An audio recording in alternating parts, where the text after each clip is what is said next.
അദ്ധ്യായം 91 അശംസ്. മക്കയിൽ അവതരിച്ചത്.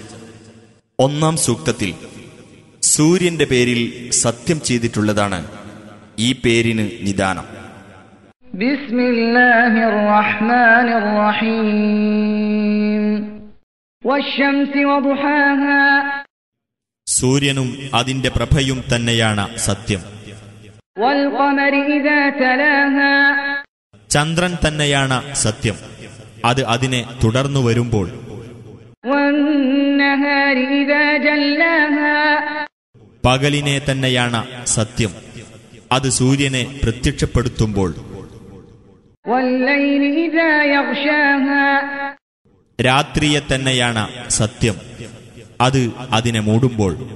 വസ്സമാഇ വമാ ബനാഹാ.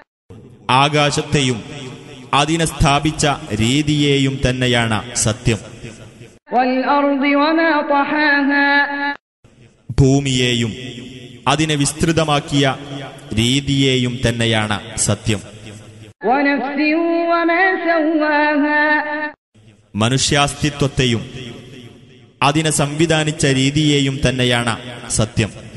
ഫഅൽഹമഹാ ഫുജൂറഹാ വതഖ്വാഹാ. എന്നിട്ട് അതിന് അതിന്റെ ദുഷ്ടതയും അതിന്റെ സൂക്ഷ്മതയും സംബന്ധിച്ച് അവൻ ബോധം നൽകുകയും ചെയ്തിരിക്കുന്നു. ഖദ് അഫ്ലഹ മൻ സക്കാഹാ. തീർച്ചയായും അസ്തിത്വത്തെ പരിശുദ്ധമാക്കിയവൻ വിജയം കൈവരിച്ചു. വഖദ് ഖാബ മൻ ദസ്സാഹാ. അതിനെ കളങ്കപ്പെടുത്തിയവൻ തീർച്ചയായും നിർഭാഗ്യമടയുകയും ചെയ്തു. കദ്ദബത് സമൂദ് ബിതഗ്വാഹാ. സമൂദ് ഗോത്രം അതിന്റെ ധിക്കാരം മൂലം സത്യത്തെ നിഷേധിച്ചു തള്ളുകയുണ്ടായി.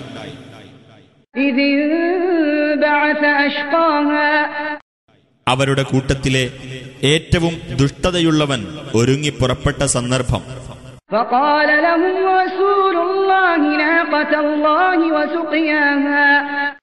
അപ്പോൾ അല്ലാഹുവിന്റെ ദൂതൻ അവരോട് പറഞ്ഞു, അല്ലാഹുവിന്റെ ഒട്ടകത്തെയും അതിന്റെ വെള്ളം കുടിയും നിങ്ങൾ സൂക്ഷിക്കുക. فكذبوه فعقروها فدمدم عليهم ربهم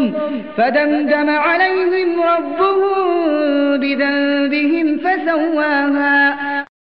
അപ്പോൾ അവർ അദ്ദേഹത്തെ നിഷേധിച്ചു തള്ളുകയും ആ ഒട്ടകത്തെ അറുകൊല നടത്തുകയും ചെയ്തു. അപ്പോൾ അവരുടെ പാപം നിമിത്തം അവരുടെ രക്ഷിതാവ് അവർക്ക് സമൂല നാശം വരുത്തുകയും അവർക്കെല്ലാം അത് സമമാക്കുകയും ചെയ്തു.